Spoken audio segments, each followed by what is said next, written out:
Gloire à Dieu. Waouh. Et l'orage. Et la bataille. Et la détresse. Dieu te libère de toutes ces choses. Il y a combien qui étaient dans l'orage? L'orage ne va pas t'emporter.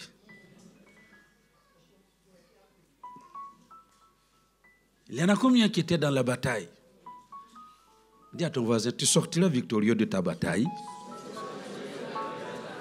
Alléluia. Dis-lui, il y a une lueur d'espoir pour toi cet après-midi. Il y a une lueur d'espoir. Alléluia. Si vous ne voyez pas cette lueur-là, moi je la vois. Il y a une lueur d'espoir. Madame, il y a une lueur d'espoir. Tu sortiras victorieux. Tu ne seras pas emporté par toutes ces choses. Maman, il y a une lueur d'espoir. Alléluia. Waouh, cet après-midi, franchement, Dieu est là. C'est pas qu'il ne soit pas là les autres dimanches, hein. Mais aujourd'hui, ici, là, je ne sais pas. Mais moi, je sais que Dieu est là. Et chaque fois que je sens que Dieu est là, je ne laisse pas passer. Je fais comme Jacob. Et qu'est-ce que Jacob a fait? Qu'est-ce que Jacob a fait? Viens, Astrid. Viens. Viens vite. Astrid. Jacob réalise que juste à côté de lui, Dieu est là. L'ange est là. Et l'ange lui dit, tu sais ce que l'ange lui a dit? Laisse-moi partir. Laisse-moi partir. Et tu sais ce que David a fait? Tiens-toi sur tes pieds, hein? Jacob. Tu sais ce qu'il a fait? Arrête-toi bien. Hein? Voilà. Il a dit, je ne te laisserai point partir avant que tu ne me bénisses. Et cet après-midi, Astrid, je ne te laisse pas partir. Alléluia. Et c'est ce que je dis à Dieu. Puisque tu es ici, je ne te laisse pas partir si tu ne m'as pas béni. Alléluia. Et je vous invite à vous lever. Levez-vous. Amen. Amen. Imaginez que Dieu est là, juste à côté de toi. Amen. Il est là. Vous l'avez vu à côté de moi? Attrape-le. Attrape-le. Dis-lui, Seigneur, cet après-midi, je ne te laisserai pas partir avant que tu ne m'aies béni. Seigneur, cet après-midi, je ne te laisse pas partir avant que tu ne m'aies béni. Alléluia. Si vous avez reçu votre bénédiction, vous l'acclamez et on pousse des cris de joie parce que Dieu est ici et il fait quelque chose dans la vie de quelqu'un. Alléluia. Oh, gloire à ce Dieu qui est ici et qui fait du bien à son peuple. Amen. Waouh. En tout cas, je ne le laisse pas partir. Chers internautes, comme il est ici, là, il est dans votre salon. Il faut bien te lever et puis l'attraper. Il ne faut pas qu'il parte avant de t'avoir béni. Si tu es malade, tu reçois ta guérison.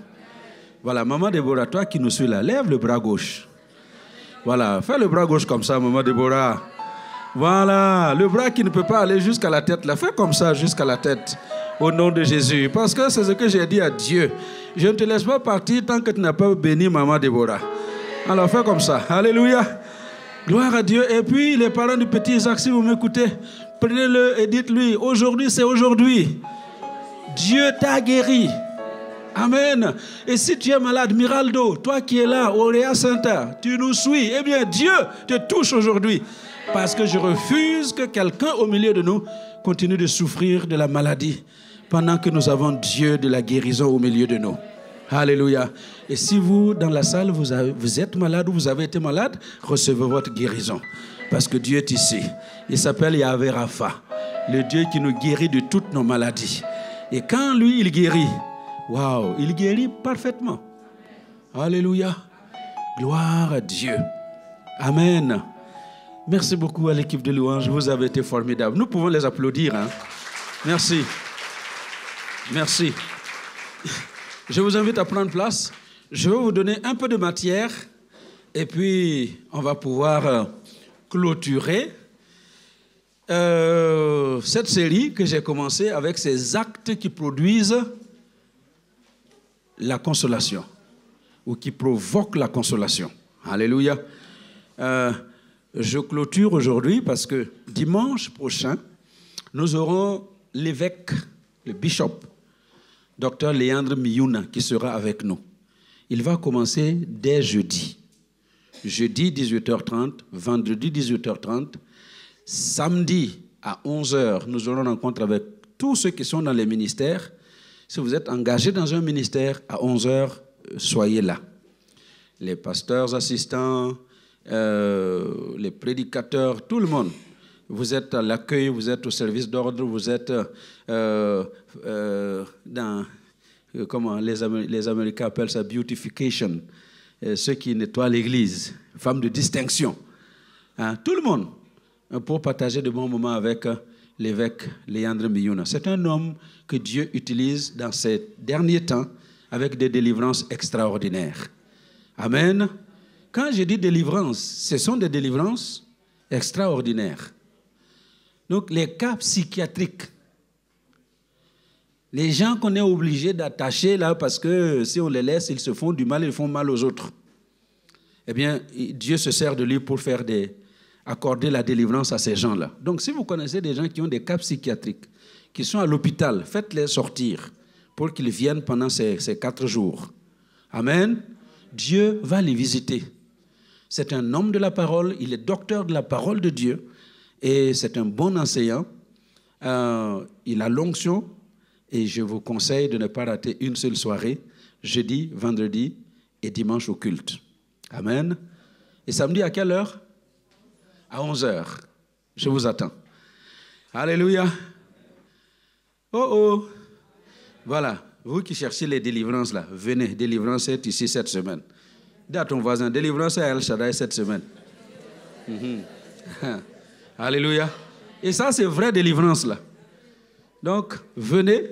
Si vous connaissez quelqu'un qui a un problème avec et sa tête et les ancêtres et toutes les choses là, il faut les faire venir. Parce que ça va être un week-end exceptionnel. Amen. Vous m'avez compris? Alléluia. Donc, depuis, je ne sais plus quand. Vous vous rappelez quand est-ce qu'on a commencé à parler de ces actes qui provoquent la consolation? Non. Il y a 3 mois, hein? Non, il y a plus que... Hein? Ah ouais, c'est pas un mois. Depuis le 22 septembre. Septembre, octobre, on est en novembre. Voilà. Donc, nous avons vu, je vous avais promis qu'il y aurait combien d'actes? 7. Et jusqu'ici, on en a vu 6. Alors, je me permets de vous faire résumer. Ce n'est pas moi. Vous allez me résumer ces 6 points-là avant qu'on aille avec le dernier et on va clôturer aujourd'hui. Alors, je vous ai dit qu'il y a de ces actes-là, il y a de ces actes, quand nous les posons, ça produit toujours des résultats. Hein? Parce qu'on ne peut pas vivre dans la victoire sans poser des actes nous-mêmes. Il y a des chrétiens qui pensent que la victoire, c'est seulement s'enfermer et prier, et prier, et prier, et aller sur les montagnes, et prier, s'enfermer dans les grottes, et prier. Et puis quand tu es sorti, voici l'argent. Est-ce que c'est comme ça que ça marche? Non. J'ai dit, si c'était comme ça que ça devait marcher, il n'y aurait pas un seul milliardaire au-dessus des milliardaires d'Afrique. Alléluia.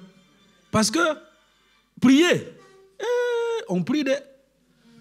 Allez à Ouaga, vous allez voir comment les gens prient. Allez à Kinshasa, vous allez voir comment les gens prient. Il y en a même qui vont prier jusqu'au cimetière. N'est-ce pas? Mais les choses ne changent pas. Vous savez pourquoi? Parce que prier ne suffit pas. Dis à ton voisin, prier ne suffit pas. Hein? Prier et ajouter les actes. Amen. Alors, et nous avons vu donc 6 actes avec la vie d'Isaac, dans Genèse 26. Révisez avec moi. Le premier acte qui va provoquer la consolation chez lui, c'est rester là où Dieu lui a dit de rester. Alléluia. C'est vrai que Dieu nous bénit partout. Partout. Sur cette planète Terre, Dieu nous bénit partout. Mais quand Dieu choisit un endroit pour toi, il faut savoir que cet endroit-là, c'est là où tu vas recevoir sa bénédiction. Et si tu restes là, il n'y a rien à faire.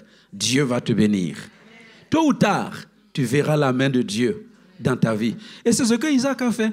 Il est resté là où Dieu lui a dit de rester. Deuxième acte qu'il a posé, il a semé là où Dieu lui a dit de rester. Il a travaillé. Alléluia. On ne reste pas là où Dieu nous dit de rester les bras croisés, disant oui, Dieu m'a dit de rester à El Shaddai. Je suis à El Shaddai. Hey, bébé miracle va arriver à El Shaddai. Mariage va arriver à El Shaddai. Et toi, tu es là, tu ne sèmes rien. Dis à ton voisin, si tu ne sèmes rien, tu ne moissonneras rien. Il faut semer. Là où Dieu te dit de rester, il faut semer. Troisième acte que Isaac a posé. Il a évité de tomber dans les pièges du diable. Parce que quand tu es là où Dieu veut que tu restes là, le diable va venir te troubler, te distraire, pour tout faire, afin de te faire quitter là où tu vas recevoir ta bénédiction. Et il a essayé avec Isaac des tentatives, des intimidations. Et Isaac a refusé de tomber dans les pièges du diable. Et le premier piège par lequel il attrape les enfants de Dieu, c'est la colère. Donc, toutes les attaques, les flèches, les insultes, tout ce que vous voyez là, c'est pour que vous vous mettiez seulement un peu en colère. Quand tu te mets en colère, il t'a attrapé. Allô? Est-ce que vous m'entendez? Si toi, tu veux être la proie des sorciers, mets-toi en colère tout le temps. Parce qu'il y en a qui viennent, ce sont des sorciers qui viennent te tenter pour que tu te fâches. Et quand tu te fâches là, hop, on t'a attrapé. Alléluia. Donc, évitez de tomber dans les pièges de l'ennemi. Quatrième acte qu'il a posé, il a creusé. Ça veut dire quoi? Marcher sur les sentiers battus, les sentiers sûrs, ce que la Bible appelle les anciens sentiers. Isaac a creusé les mêmes puits et il a donné les mêmes noms que son père Abraham. Il n'a pas cherché de choses nouvelles.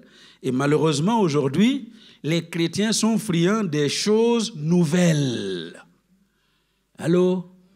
Quand vous prêchez la pure parole de Dieu dans votre église et la simple parole de Dieu dans votre église, comme nous avons entendu ce matin qu'il faut se repentir pour entrer dans le royaume de Dieu, ça n'intéresse pas beaucoup de gens.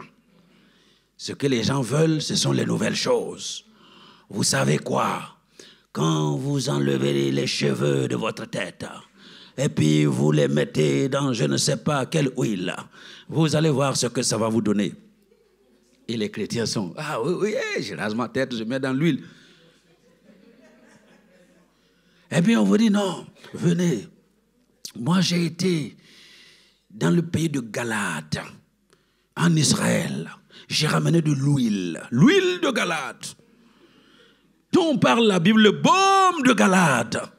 Si vous achetez cette huile-là, n'importe quelle maladie se règle. Et puis, vous là, chrétiens, dis à ton voisin, arrête d'être idiot. Parce que ça, c'est vraiment être idiot que de croire que quelqu'un va aller quelque part amener de l'huile et puis il vous vend ça et vous pensez que ça va marcher. Non, ça ne marche pas comme ça. Alléluia. Voilà, attendez 2 minutes avec mon ami là. Attends, viens. J'ai évangéliste. Alléluia. Voilà. Que Dieu bénisse nos enfants.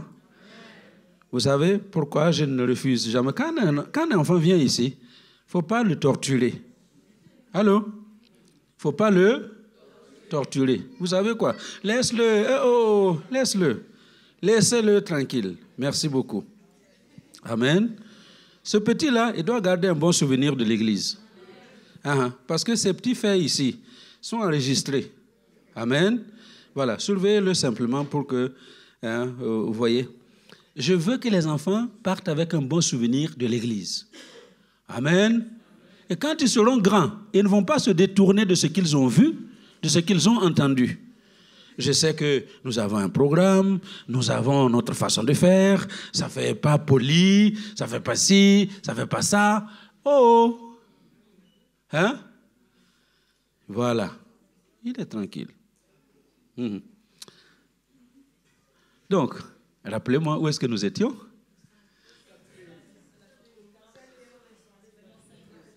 Il a sur les anciens sentiers.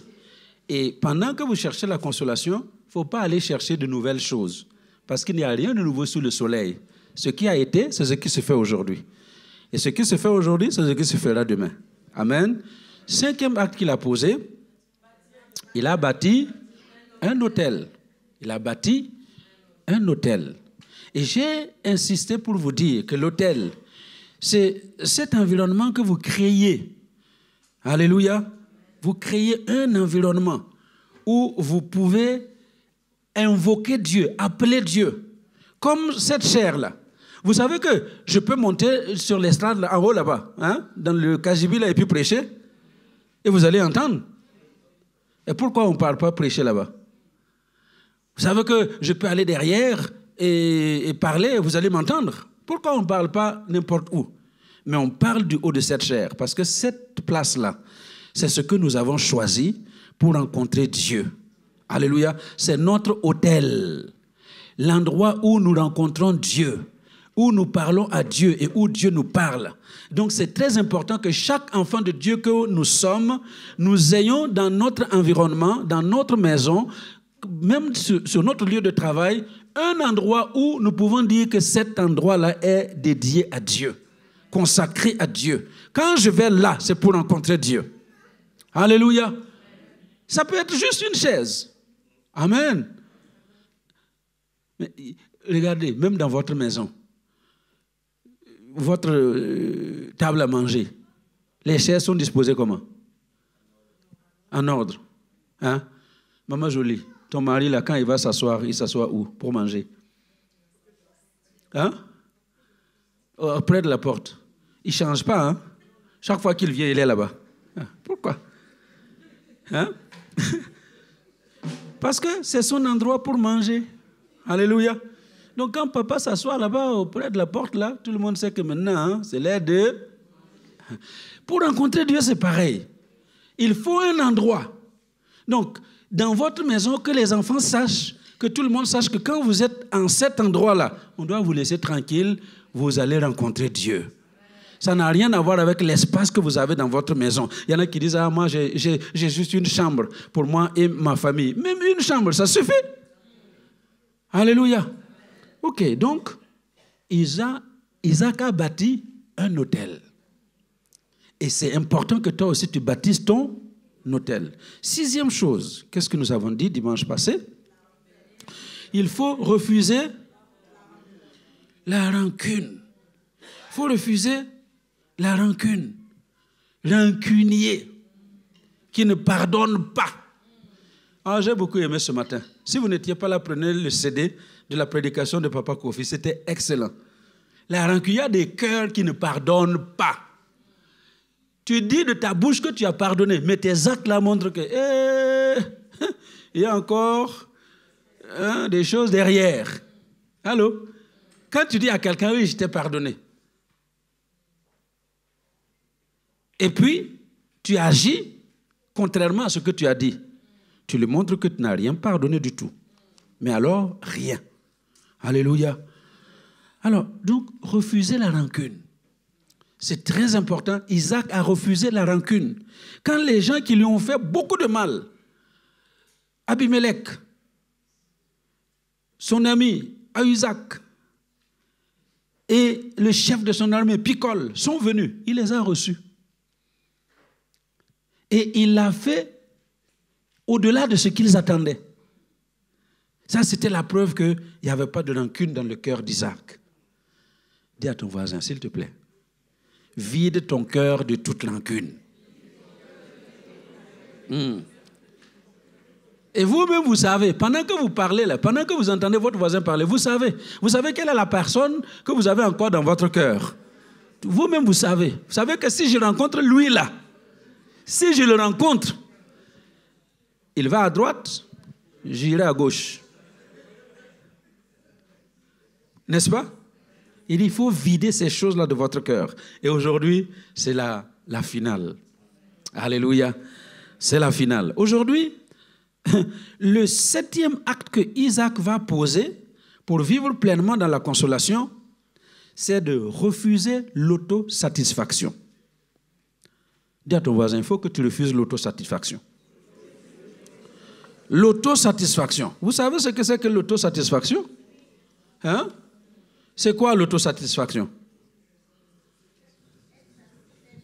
Être satisfait de soi-même. Être satisfait de soi-même. Alors, je vais vous relire Genèse 26, puisque nous sommes dans Genèse 26.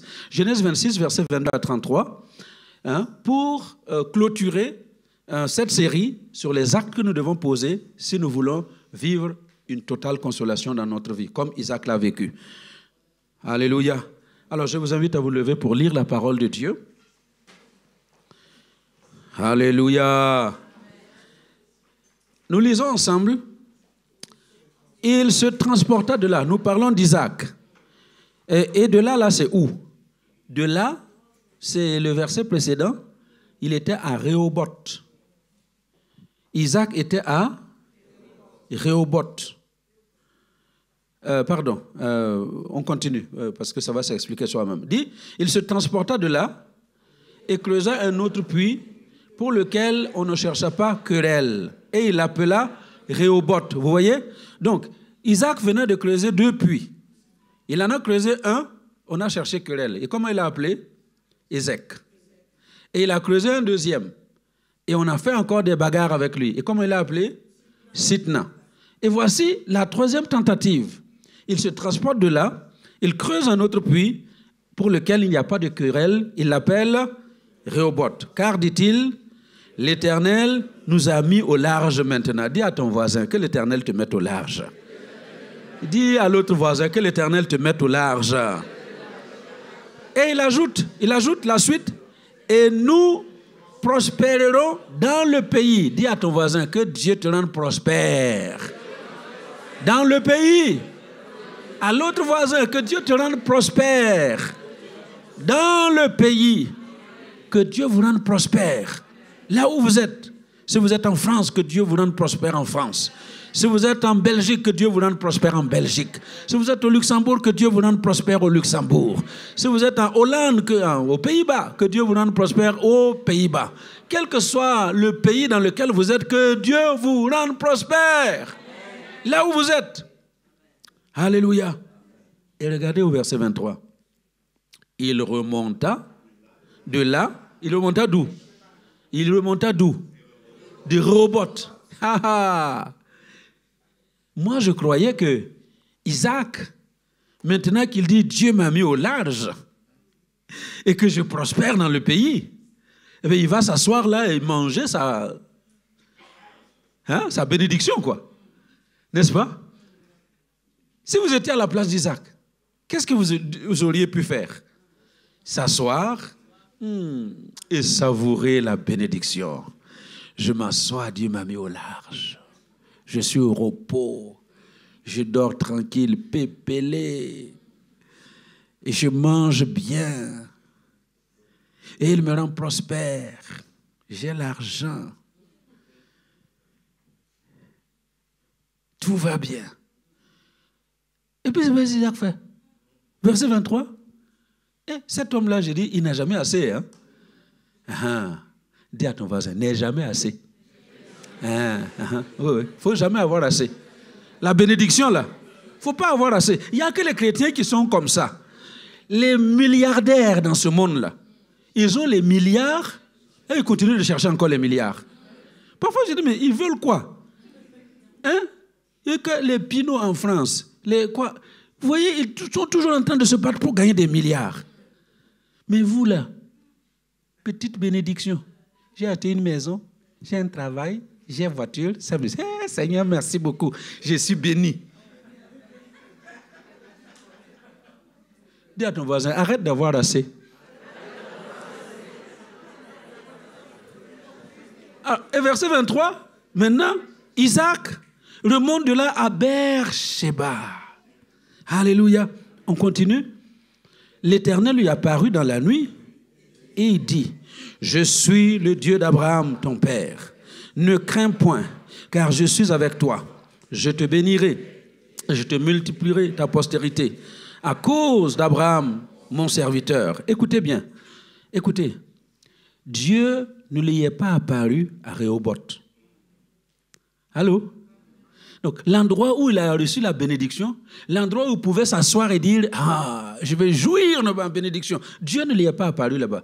Vous savez quoi? Dieu ne vous apparaîtra pas quand vous avez vos semblants de bénédiction là. Allô? J'ai acheté ma maison, j'ai un CDI, j'ai quoi? Voilà. Vous cherchez Dieu, il ne va pas vous apparaître. Alléluia.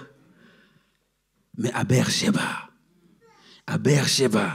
Dieu lui apparaît. Verset 25. Et quand Dieu lui apparaît, verset 25, il bâtit là un autel, invoqua le nom de l'Éternel et y dressa sa tente. Demande à ton voisin, où tu as dressé ta tente? Hein? Il y en a qui ont dressé leur tente à Rehoboth. Et Dieu dit, enlève la tente de Rehoboth. Il faut que tu ailles à Beersheba. Et qu'est-ce qui se passe là? Et les serviteurs d'Isaac y creusèrent un puits.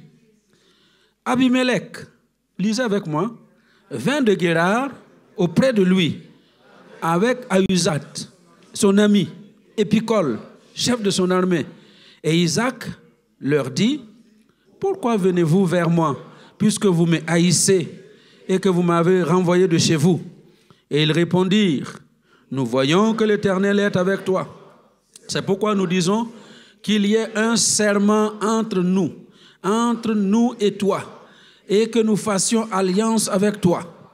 Jure que tu ne nous feras aucun mal, de même que nous ne t'avons point maltraité, et que nous t'avons fait seulement du bien, et que nous t'avons laissé partir en paix. Tu es maintenant béni de l'Éternel. Isaac leur fit un festin, et ils mangèrent et burent. Ils se levèrent de bon matin et se lièrent l'un à l'autre par un serment. Isaac les laissa partir et ils le quittèrent en paix. Verset 32. Ce même jour, les serviteurs d'Isaac vinrent lui parler du puits qu'il creusait et lui dirent, nous avons trouvé de l'eau. Et il l'appela Shiba. C'est pourquoi on a donné à la ville le nom de Beersheba jusqu'à ce jour. Amen. Alléluia.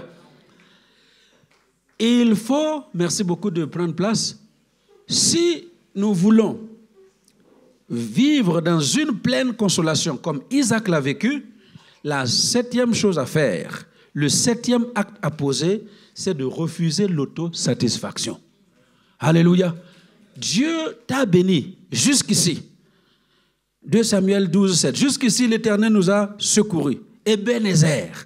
Il y a des chrétiens qui peuvent le dire. Jusqu'ici, l'Éternel m'a secouru. Jusqu'ici, l'Éternel t'a secouru. Mais cela ne veut pas dire que tu dois bâtir ta tente là où Dieu t'a secouru. Ça ne veut pas dire que tu dois t'établir là où tu as reçu cette bénédiction. Parce que quelqu'un l'a dit, le bien est l'ennemi du meilleur. Oh oh. Ce que tu as jusqu'ici, ce n'est que le bien. Dis à ton voisin, tout ce que tu as reçu jusqu'ici, c'est seulement le bien. Ne laisse pas le bien détruire le meilleur de Dieu. Il ne faut pas laisser le bon détruire le meilleur de Dieu. Parce que Dieu a quelque chose de meilleur pour toi.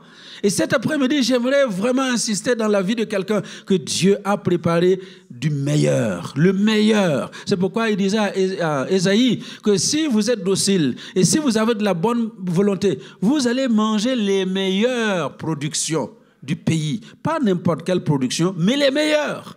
Alléluia. Vous savez que même dans ce pays-là, il y a manger et manger. Hein? Allô? Et de temps en temps, j'ai fait l'expérience. Vous voyez, quand les mois sont durs, je vais dans un certain magasin pour acheter mes fruits. Hein? Et je constate que les fruits là que j'achète là-bas, on ne dirait pas des fruits. Allô? Il n'y a pas longtemps, je mangeais des raisins. J'ai dit, mais ça, ce n'est pas des raisins. Ce sont des petits citrons. Ils sont sûrs. Ce n'est pas des raisins. Et il y a un autre magasin. Quand les mois sont... comme ça doit être là, je vais acheter les fruits là-bas. Hey, quand tu achètes les fruits là-bas, oh non, toi tu sais que tu as mangé fruits. N'est-ce pas? C'est pareil pour la viande. N'est-ce pas? Il y a de ces viandes-là, vous achetez quelque part. Couteau là, ça ne suffit pas pour couper. Tu coupes, ça ne coupe pas. Mais dans d'autres boucheries, vous allez là, quand le mois est, n'est-ce pas? Vous prenez une tranche de viande. Là, vous n'avez même pas besoin, vous voyez, d'effort, ça va tout seul. N'est-ce pas? Et c'est ça que Dieu veut que nous comprenions. Il ne faut pas laisser le bon, là où tu penses être arrivé, te bloquer pour ce que Dieu a en réserve pour toi. Parce qu'il y a meilleur. Alléluia. Maman députée, tu m'as entendu? L'histoire de député là, je n'ai pas rêvé. Allô? Je n'avais pas bu du vin. C'était sérieux. J'ai vu Dieu vous placer dans cette position-là. Donc ne laissez pas les petites choses là que vous avez aujourd'hui vous distraire. Il est où là ton mari? Hein? Monsieur le député. Mais c'est sérieux. Ne laissez pas les petites choses là vous distraire parce qu'il y a le meilleur de Dieu devant. Il y a le meilleur de Dieu. Je vous attends là-bas. Jusqu'ici là c'est... Marie-Jo, dis à ton mari jusqu'ici c'est n'importe quoi. Dis-lui. Alléluia. Non, ne laissez pas ce qui semble être un bon, quelque chose de bien aujourd'hui, vous distraire sur le meilleur de Dieu. Et Isaac a compris ça. Il est à Rehoboth. Dieu nous a mis au large. On priait pour avoir un peu d'argent, maintenant on a de l'argent. On était toujours en locataire, maintenant on a notre maison. Les voitures là, de temps en temps, en hiver, il faut pousser pour que ça démarre. Maintenant, on a une nouvelle voiture. Mais vous voulez quoi encore? Dis à ton voisin, le meilleur encore devant. Le meilleur encore devant. Il ne faut pas te contenter de ces choses-là que tu as aujourd'hui. Parce que Dieu a le meilleur pour toi. El Shaddai, Dieu a le meilleur pour toi. Et Isaac a compris ça. Et il a dit non. Rehoboth, c'est bien. On est au large. Dieu nous rend prospères dans le pays. Mais il y a quelque chose devant moi. Et c'est pour cela qu'il se transporte à Beersheba. Et Beersheba, littéralement, ça veut dire le puits du serment. Ils ont creusé le puits et ils ont donné le nom Shiba. Shiba, en hébreu, c'est serment. Beer, le puits du serment. L'endroit où on se jure que ce qu'on se promet, il n'y a rien qui va nous empêcher de réaliser ce qu'on a juré de faire. Allô? C'est l'endroit où on met un cachet de vérité sur les choses que nous voulons faire pour Dieu et pour notre semblable. Le puits du serment. Alors, et pour y arriver, il y a 5 choses. Et je ne vais pas trop parler parce que je vais vous faire prêcher vous-même. Alléluia. Regardez ce que Isaac va faire. Au verset 23, il est dit, qu'est-ce qui est dit au verset 23? Il remonta à Beersheba. Il remonte. Ça veut dire quoi? Autrement dit, ça veut dire que les autres endroits, Sitna, Esek, Rehoboth, étaient à un niveau inférieur, comme dans la vallée. Allô? Et vous savez que la Bible dit que nous ne sommes pas faits pour vivre dans la vallée. Quand je traverse la vallée de l'ombre de la mort, tu es avec moi. Je ne fais que la traverser. Donc les vallées, quelles que soient les bénédictions que vous trouvez dans les vallées, il faut les traverser parce que ce n'est pas là-bas que vous devez être. Et Isaac comprend que sa place, ce n'est pas ici. Sitna, c'est bien. Esek, c'est bien. Rehoboth, c'est très bien. Mais le meilleur de Dieu est à Beersheba. Et j'aimerais dire à quelqu'un cet après-midi, la première chose que tu dois faire pour refuser l'autosatisfaction, c'est de prendre la hauteur. Il remonte. Alléluia. Il prend de la hauteur. Il ne reste pas dans la vallée. Il remonte. Et c'est très important que le peuple de Dieu apprenne à remonter les pentes escarpées, que tu apprennes à remonter de la vallée. Tu ne dois pas rester dans la vallée. Comme on l'a chanté tout à l'heure, il y a des orages dans la vallée. Il y a des batailles dans la vallée. Personne ne se bat sur la montagne. Les gens se battent dans la vallée. Il y a des détresses dans la vallée. Mais Dieu sera là. Alléluia. Pas pour que tu restes dans la vallée, mais pour te faire remonter. Alléluia. Est-ce qu'il y a quelqu'un qui est prêt à remonter aujourd'hui? Isaac remonta. Vous savez pourquoi? Pour ce qui nous concerne, peuple de Dieu, Hébreux 13, 14 dit que nous n'avons pas de cité permanente ici-bas. Hébreux 13, 14, nous n'avons pas de cité permanente ici-bas. Et Philippiens 3, 20, que notre cité à nous est dans les cieux. Si tu veux bâtir ta vie sur cette terre, eh bien tu es un homme perdu, tu es une femme perdue, parce que notre cité à nous n'est pas sur la terre. Nous sommes du ciel. Dis à ton voisin, nous sommes du ciel. Nous ne sommes pas de la terre. Alléluia. C'est pour cela qu'il faut remonter. Il faut prendre de la hauteur. Parce que là où Jésus est mort sur la terre, nous avons été transportés de la terre, comme lui, pour être assis à la droite de Dieu dans les lieux célestes. Alléluia. Nous sommes assis dans les lieux célestes. Notre place est dans les lieux célestes. Et tant que tu vas rester sur la terre, t'occupant des problèmes des gens de la terre, eh bien, tu vas souffrir. Dis à ton voisin, est-ce que tu n'as pas assez de souffrir comme ça? Hein? Vous voyez? Il faut arrêter de souffrir. Hein? Ah, il ne m'a pas dit bonjour. Et pourquoi il ne m'a pas dit bonjour aujourd'hui? Regarde, arrête de souffrir pour rien. Ça, sont les yim-yim de la terre. Dans son mon pays, on dit yim-yim. Ça veut dire les petites choses là de la terre. Non. Il ne m'a pas dit bonjour. Hein? Il ne m'aime plus. Il ne m'aime plus. Et ça là, tu vas pleurer. Oh, tu vas pleurer pour ça. Oh. Il ne t'aime plus, mais qu'il s'en aille. Tu ne dépends pas de son amour. Est-ce que toi, tu dépends de l'amour de quelqu'un pour vivre sur la terre? Non. Ma femme ne m'aime plus. Hey. Même Déborah même sait que c'est pas la peine de me dire ça. Alléluia. Je ne t'aime plus. Hey. Tu ne m'aimes plus. Je sais qu'il y a un Dieu qui m'aime. Est-ce que vous m'entendez?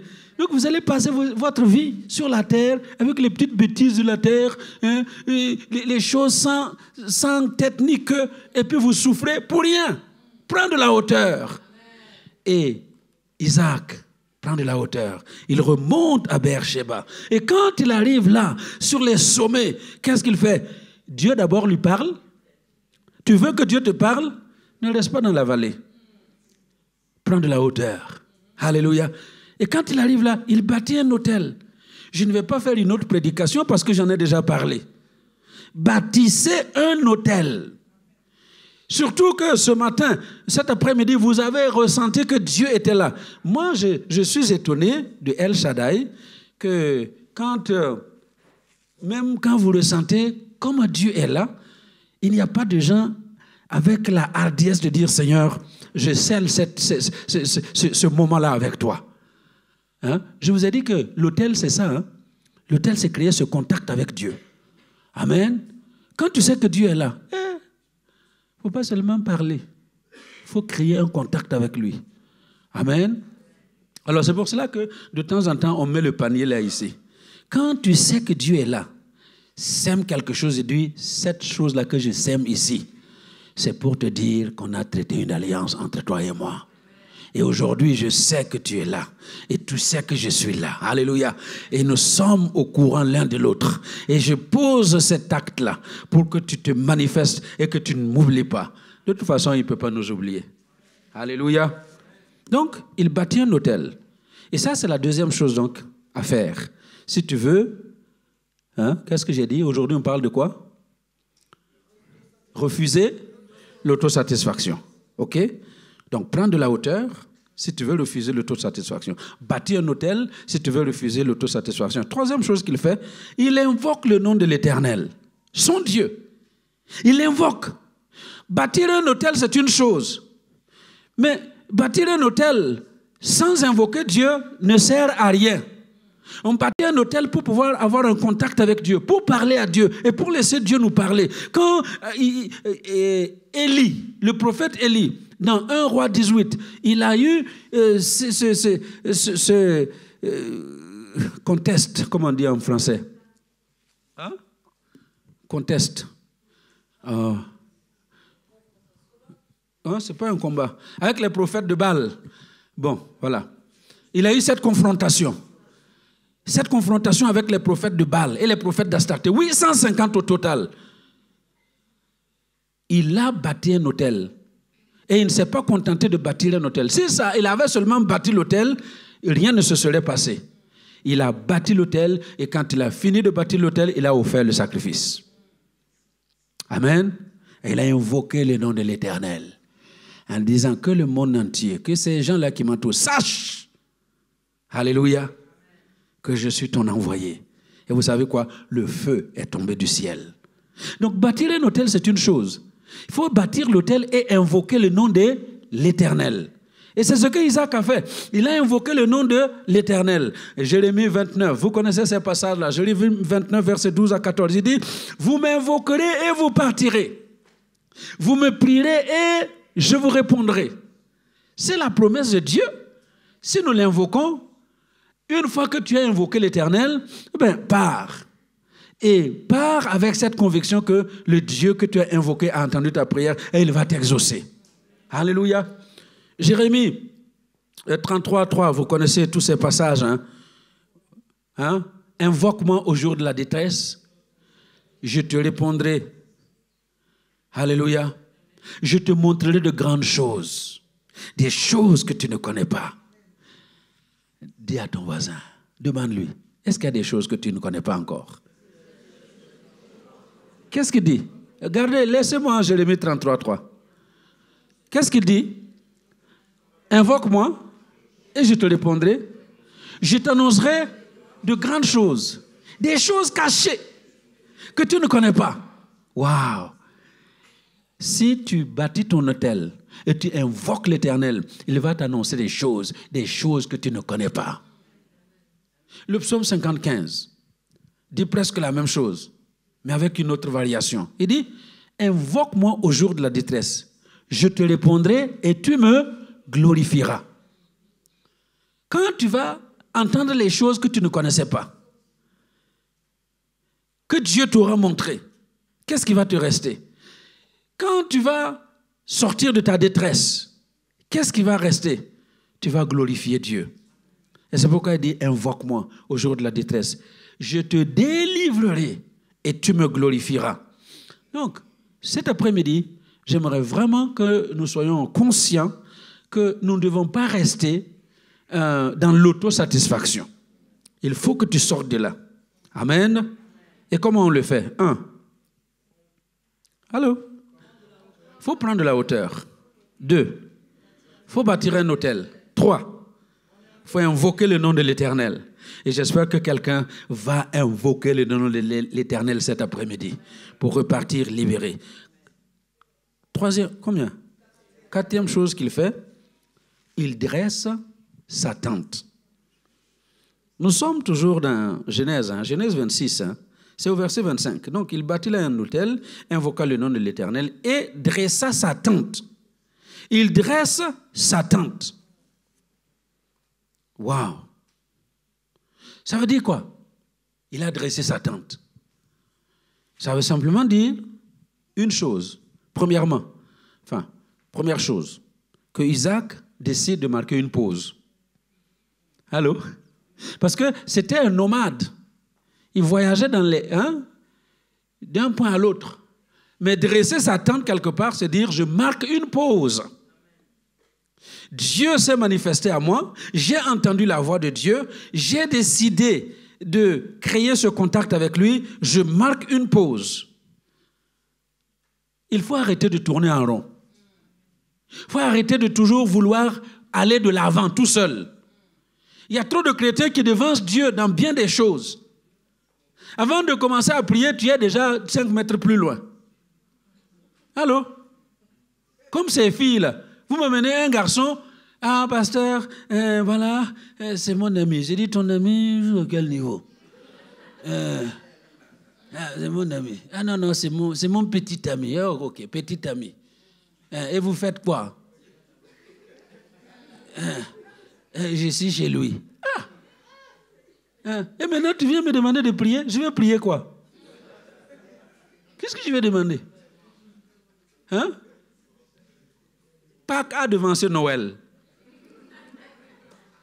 On demande quoi encore? Non, il ne faut pas fêter Pâques avant Noël. Donc, les gens là, ils ont fait leur combine et puis maintenant, ils veulent que tu entres dedans. Non. Isaac comprend et dit non, ce n'est pas comme ça. Moi, je marque une pause.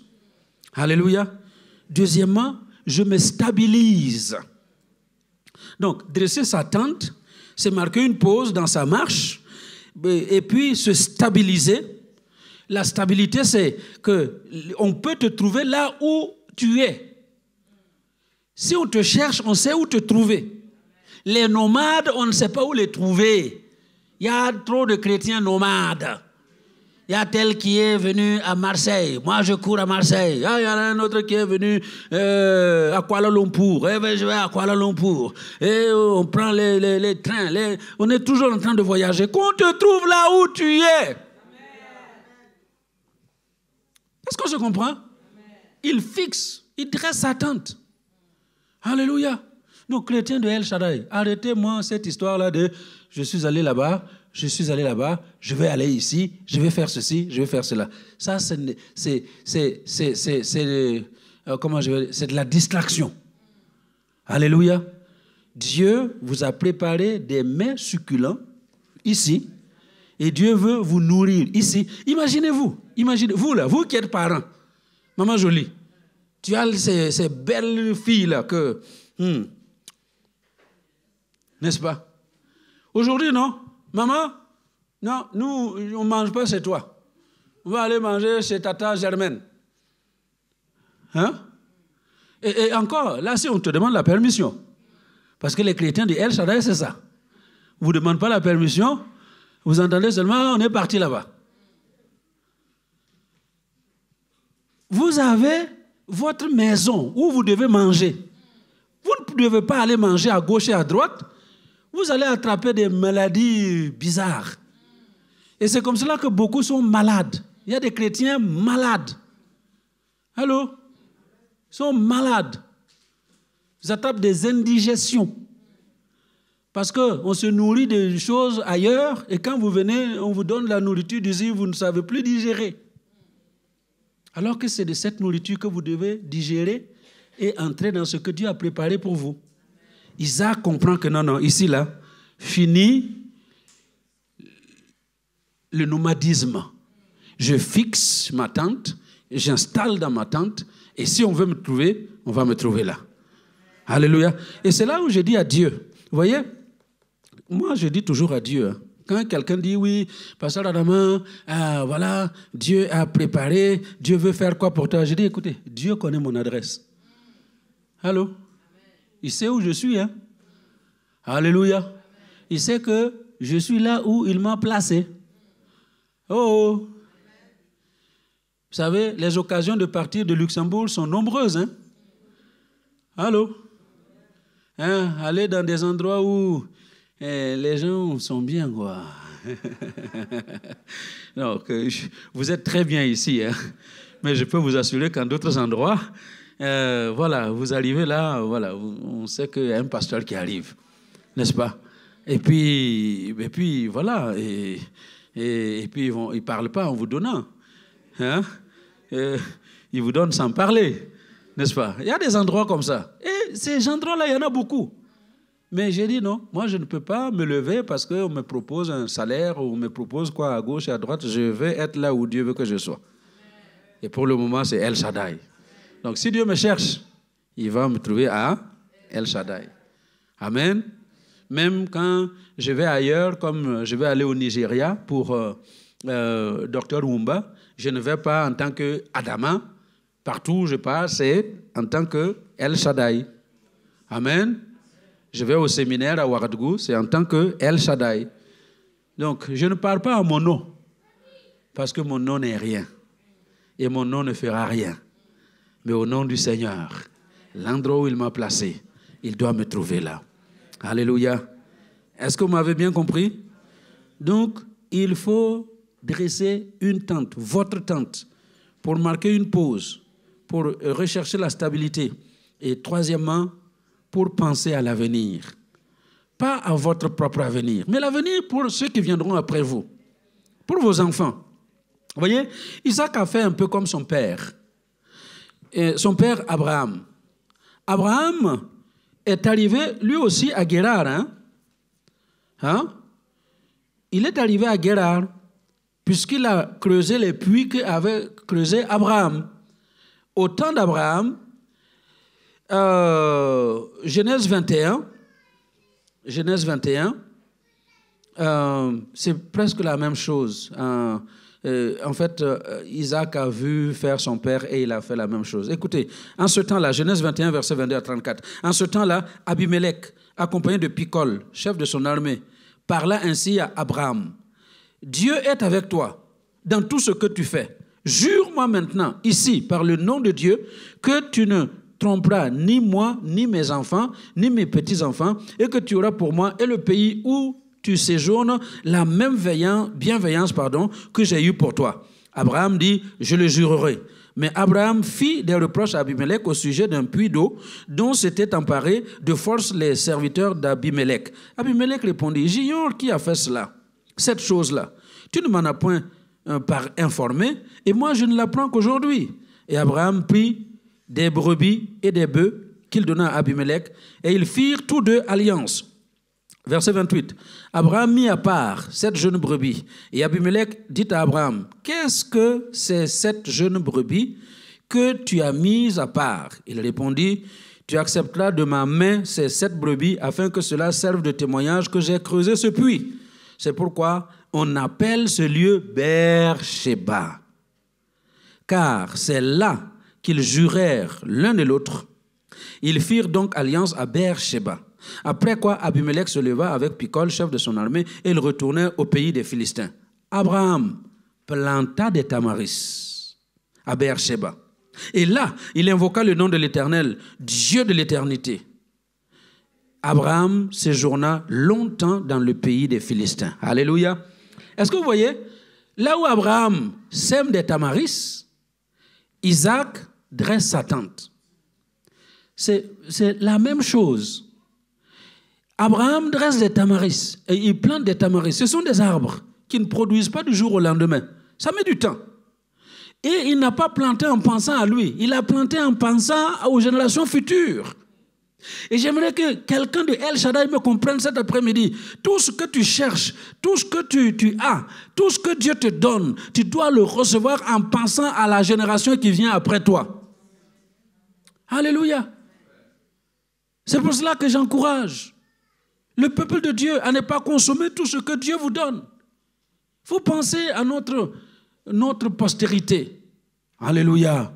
Ah, moi, je me dis toujours, c'est une bonne chose quand je vois les Européens mourir. Vous voyez, ils ont 100 ans, ils ont 99 ans, et puis ils meurent. Et quand ils meurent, vous voyez, leurs enfants là, se mettent en costume cravate pour aller chez le notaire. Hein? Pour faire quoi? Pour partager l'héritage. Demande à ton voisin, quel héritage tu vas laisser à tes enfants? Hein? Quel héritage? Isaac a fait un peu comme son père. Amen. Donc, pendant que tu te bats pour ne pas rester dans l'autosuffisance, il faut penser aux générations futures. Amen. Alors, dernière chose, pour refuser l'autosuffisance, Isaac fit un serment. Alléluia. Il a fait un serment. Beer-Sheba, c'est le puits du serment, comme je vous ai dit. Et Beer-Sheba, c'est le symbole d'aller plus loin avec Dieu. Allô? Je ne reste pas à Rehoboth. Je ne veux pas rester dans cet endroit, même si c'est bon.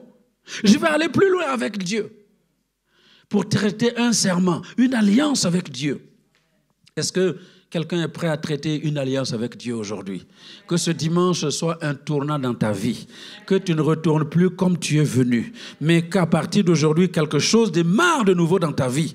Un serment entre Dieu et toi, où tu dis, voilà, je jure. Bon, on ne jure pas. Hein? Matthieu 5, Jésus nous interdit de jurer. Hein? Mais c'est pour dire, je dis vrai. Alléluia. C'est pourquoi dans Shiba, il y a deux significations. Hein? Donc, Beer-Sheba, c'est le puits des serments ou le puits des sept. Parce qu'en hébreu, Shiba, c'est aussi 7. Le chiffre 7. Et ceux qui parlent arabe, hein, septa. Hein? Comment on dit ça? 7 en arabe. Hein? C'est à peu près la même chose. OK? On se comprend? Voilà, donc, pour ne pas jurer, on utilise le 7. C'est pour cela qu'Abraham a mis à part 7 jeunes brebis pour dire, c'est comme ça que je jure sur les 7 brebis, là, que ce que nous, on décide aujourd'hui, c'est ça la vérité. Donc, le serment, c'est ça. C'est une attestation pour dire que ce que je sors de ma bouche aujourd'hui, c'est la vérité. Et dans le serment, écoutez bien, dans le serment, il y a une notion de imprécation. Allô? L'imprécation, c'est-à-dire un engagement à malédiction si d'aventure ce que j'ai promis n'est pas fait. Allô? C'est pour cela que quand Ruth sortait avec Naomi, sa belle-mère, et Naomi qui lui dit « retourne vers chez les tiens », qu'est-ce que Ruth lui dit? Que l'Éternel me traite dans toute sa rigueur, c'est autre chose que la mort, vienne à me séparer de toi. C'est pour dire, en d'autres mots, je jure hein, que ce que j'ai décidé de faire avec toi, si ce n'est pas la mort, il n'y a rien qui va nous séparer. Alléluia. Donc quand vous faites un serment, écoutez-moi bien, ne faites pas un serment à la légère. C'est pour cela que Dieu condamne le serment fait à la légère. Il faut toujours réfléchir. Parce que quand tu dis je m'engage à, ça veut dire j'attire la malédiction sur moi si ce que je m'engage à faire n'est pas fait. Allô? Oh. Et vous comprenez pourquoi il y a des malédictions qui s'amassent sur la vie des enfants de Dieu. On va dire à l'église, hein, qui s'engage pour aider la convention? Moi. On lève la main. Moi, je promets 500 €. Moi, je promets 300 €. Jusqu'aujourd'hui, il y a des gens qui ont fait des engagements depuis... La première fois qu'on a fait convention, c'était quand? 2011. Hein? Il y a des engagements depuis 2011 qu'on attend encore. Allô? Serment fait à la légère. Donc, tu t'es attiré toi-même la malédiction. Quand tu t'engages devant Dieu, c'est un serment. Tu dis, si je ne le fais pas, voici les malédictions que j'attends. Oh, ça vous ne saviez pas, hein? Donc, quand tu dis à quelqu'un devant Dieu que je vais faire, débrouille-toi pour le faire. Parce que si tu ne fais pas, tu as acheté ta malédiction. Après, tu vas venir ici à délivrer-moi. Ce sont les sorciers de mon village. Non, les sorciers n'ont rien à voir avec toi. C'est toi-même. Dis à ton voisin, arrête d'être ton propre sorcier, s'il te plaît. Amen. Alors, je termine. Hein. Donc, le serment. Et le serment, comme dirait Hébreux, chapitre 6, verset 13, Dieu dit, hein, dans Hébreux 6, à partir du verset 13, lorsque Dieu fit la promesse à Abraham, donc Dieu promet à Abraham, tu vas avoir une postérité nombreuse, et je vais bénir ta postérité. Il dit, ne pouvant jurer par un plus grand que lui, il jura par lui-même. Et il dit, certainement, je te bénirai et je multiplierai ta postérité. Et c'est ainsi qu'Abraham, ayant persévéré, obtint l'effet de la promesse. Verset 16. Or, les hommes jurent par celui qui est plus grand qu'eux, et le serment est une garantie qui met fin à leurs différends. Le serment est une garantie. Aujourd'hui, Dieu, lui, a juré. Alléluia. Dieu a fait le serment. Il fait le serment de te bénir. Et il ne peut pas jurer par quelqu'un d'autre de plus grand que lui. Et c'est pourquoi il jure par lui-même. Alors toi, en retour, qu'est-ce que tu es prêt à faire? Est-ce que tu es prêt à faire un serment devant Dieu pour lui dire ce que moi aussi je m'engage à faire, je le ferai et je le ferai jusqu'au bout. Alléluia. Arrête de te satisfaire de ce que tu as déjà eu. Va à Beersheba. Alléluia. Va à Beersheba. Le puits du serment pour traiter une alliance avec Dieu. Soyez bénis. Au nom de Jésus. Amen. Gloire à Dieu. Alors, je vous invite à vous lever. On a déjà beaucoup prié, donc je n'ai pas besoin de trop prier encore. Je vais vous inviter juste à prendre quelqu'un pour qui vous allez prier en 2 minutes, juste 2 minutes. Prenez quelqu'un que vous aimez beaucoup et qui vous aime beaucoup. Voilà. Et priez qu'aujourd'hui, le Dieu du serment se manifeste dans sa vie. Amen. Et que ce qu'il veut faire avec Dieu, le Saint-Esprit lui donne la force de le faire. Au nom de Jésus. Élevons nos voix et prions les uns pour les autres.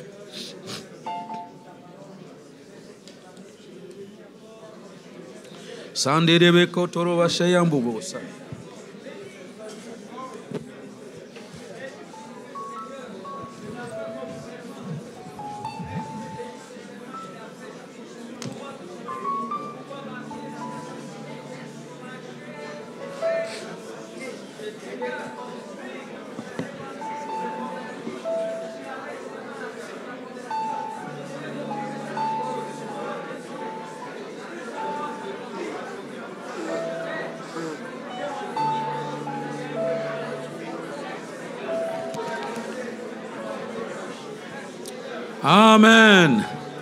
Alléluia. Gloire à Dieu. Amen. Alors que Dieu te bénisse, que Dieu te donne la grâce de vivre dans la victoire jusqu'à ce que tu expérimentes la dernière goutte de bénédiction qu'il a préparée pour toi. Va à Beersheba. Va à Beersheba. Le puits du serment. Au nom de Jésus. Amen. Voilà, si vous avez préparé votre offrande, vous avez...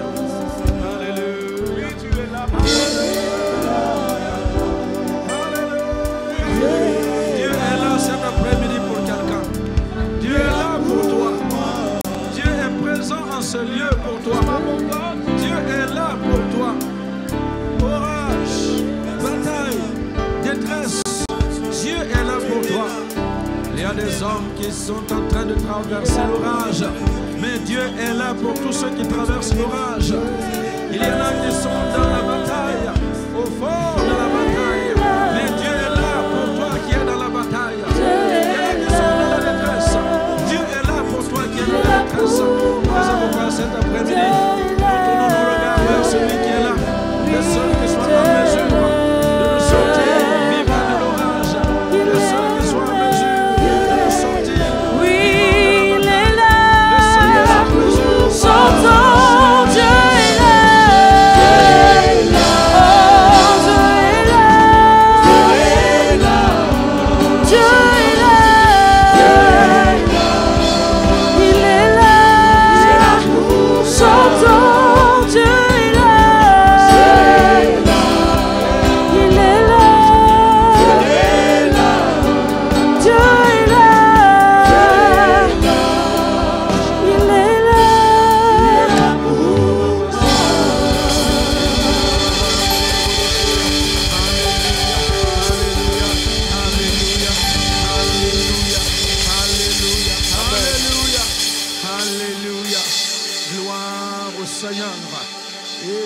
Que quelqu'un ressent la présence du Dieu qui est là. Oui, nous le chantons, mais il est là. Dieu est présent au milieu de nous cet après-midi. Il est là. Et si tu constates sa présence, si tu ressens sa présence, si tu te laisses toucher par la présence de Dieu, tu ne ressortiras pas comme tu es venu dans ce lieu Et comme le chant le dit, il y en a qui traversent l'orage. Mais le Seigneur Jésus est le seul qui soit en mesure de nous sortir vivants de l'orage. Il y en a qui sont dans la bataille. Bataille spirituelle, bataille physique, bataille financière, bataille matérielle. Il y en a qui sont dans la bataille. Mais le seul qui soit en mesure de nous sortir victorieux de la bataille s'appelle Jésus. Et combien sont dans la détresse? Oui, le Seigneur est celui qui nous arrache à la détresse. Et cet après-midi, il est prêt à arracher quelqu'un qui traverse la détresse. Parce qu'il est ici pour te faire sortir victorieux de la détresse. Tu ne seras pas emporté par la détresse. Le Seigneur de gloire est là. Dieu est ici. Dieu est là. Et il va faire du bien à quelqu'un. Alléluia. J'espère que vous le percevez cet après-midi. Ne te laisse pas perturber par les choses qui volent autour de toi.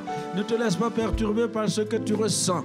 Mais constate seulement que Dieu est présent en ce lieu. Et il va te visiter particulièrement. Il est là cet après-midi. Alléluia. Je ne sais pas si vous êtes comme moi, mais je ressens sa présence. Je sens sa présence et j'entre dans cette présence bienfaisante du Seigneur pour me restaurer, pour me rétablir, pour m'encourager et me donner de partir de ce lieu avec des forces nouvelles. Un renouveau dans mon corps, un renouveau dans mon âme et dans mon esprit. Et j'espère qu'il en est ainsi de toi cet après-midi. Dieu est là. Que le nom du Seigneur soit béni. Alléluia. Alléluia. Alléluia. Est-ce que tu peux bien l'acclamer? Parce que Dieu est là. Et c'est ce Dieu qui fait grâce. C'est ce Dieu qui restaure. Alléluia. Alléluia. Yes. Il est là. Il est là. Il est là. Il est là. Il est ici. Et il va faire du bien à quelqu'un. Il est ici. Il ne te laissera pas partir comme tu es venu. Alléluia. Alléluia. Je ne sais pas si vous ressentez quelque chose. Mais tous ceux qui ressentent que Dieu est ici et tu as envie de le toucher. Amen.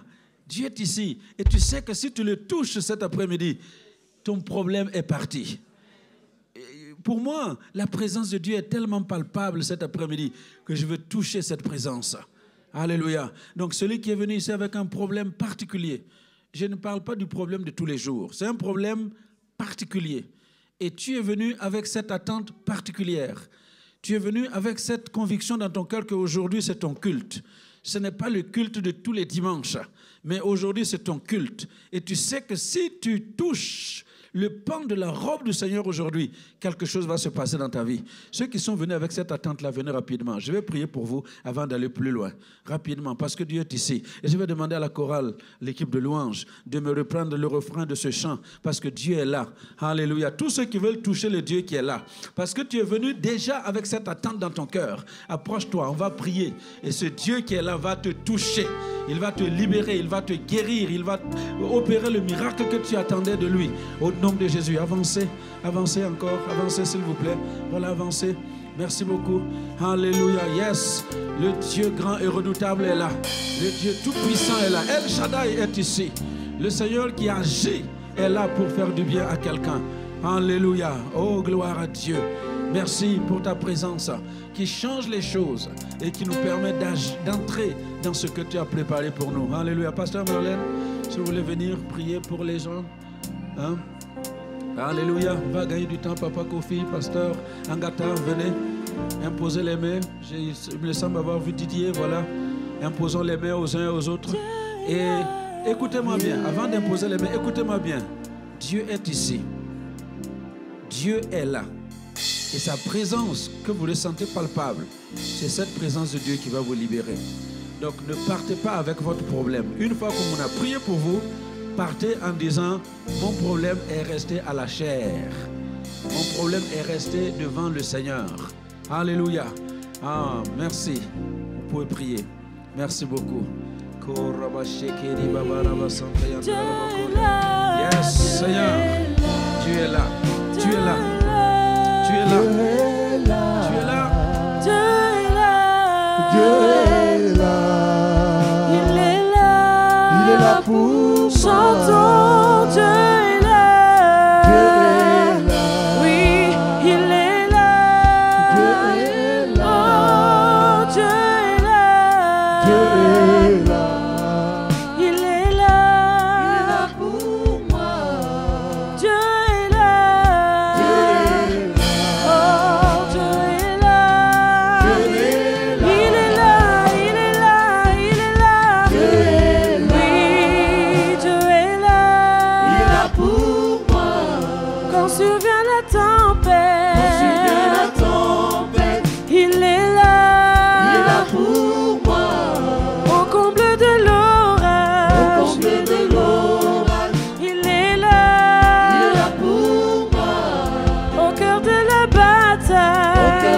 bataille. Il est là. Il est là pour moi. Au fond de la détresse. Il est là. Il est là pour moi. Oui, Dieu est là. Dieu est là. Oh, il est là. Dieu est là. Dieu est là. Dieu est là. Il est là. Il est là pour chantons, Dieu est là. Dieu est là. Il est là. Dieu est là. Oui, Dieu est là. Dieu est là. Il est là. Il est là pour moi.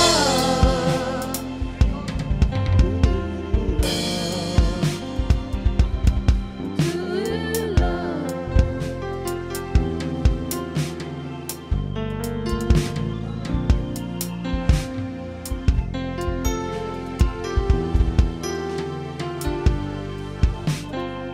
Quand survient la tempête. Quand survient la tempête, je sens parfois un parfum de fête au comble de l'orage. Je vois parfois une lueur d'espoir. Un peu surpris, je réalise que c'est le clin d'œil de Dieu. Je lève la tête, je réalise que c'est le clin d'œil de Dieu.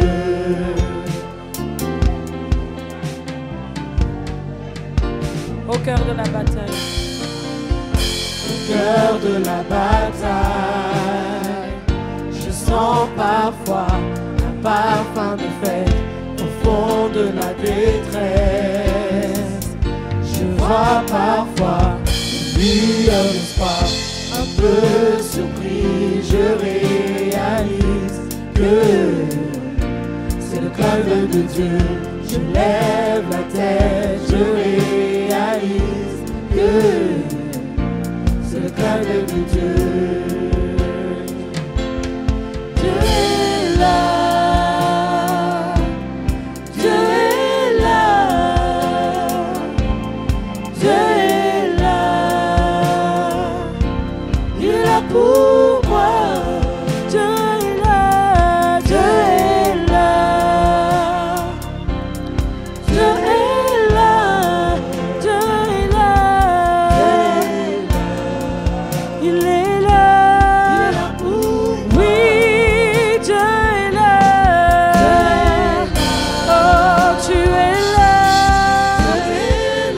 Oui, Dieu est là. Il est là. Oh, Dieu est là. Il est en ce lieu, il est là. Oh oui, Dieu est là. Oh, il est là. Quand survient la tempête, il est là. Au comble de l'orage, il est là. Au cœur de la bataille, il est là. Au fond de la détresse, il est là. Oui, Dieu est là. Dieu est là. Dieu est là. Il est là. Oui, Dieu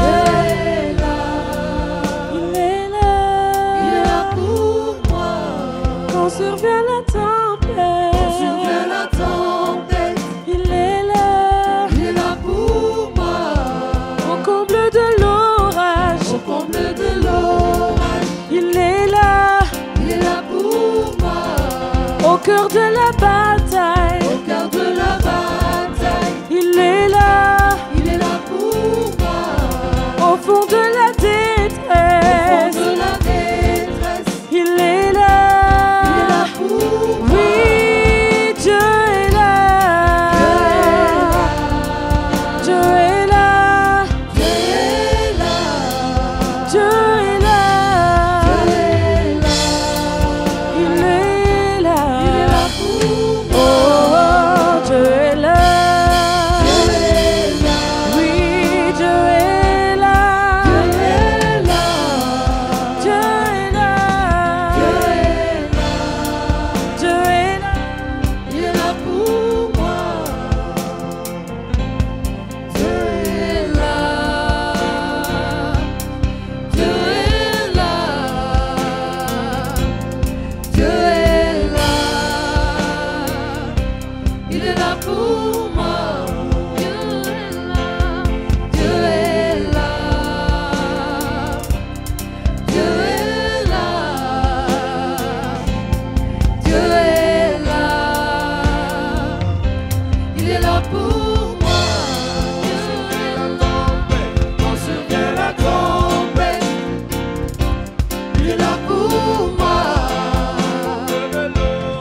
Au camp de l'orage, il est là pour moi. Au cœur de la bataille, il est là pour moi. Au fond de la détresse, tu es là pour moi. Dieu est là, Dieu est là, Dieu est là, il est là pour moi. Dieu est là, Dieu est là. Dieu est là, Dieu est là. Oui, il est là.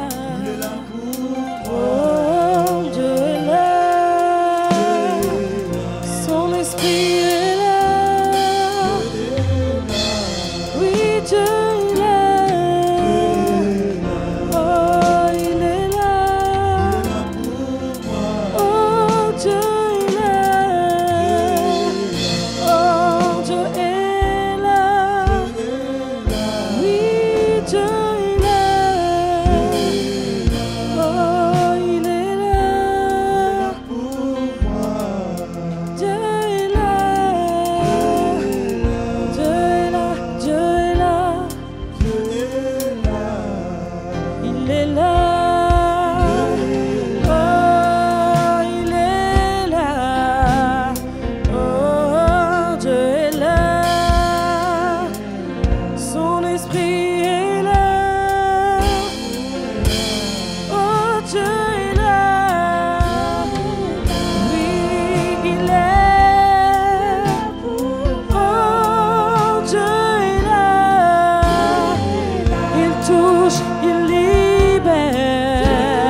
pour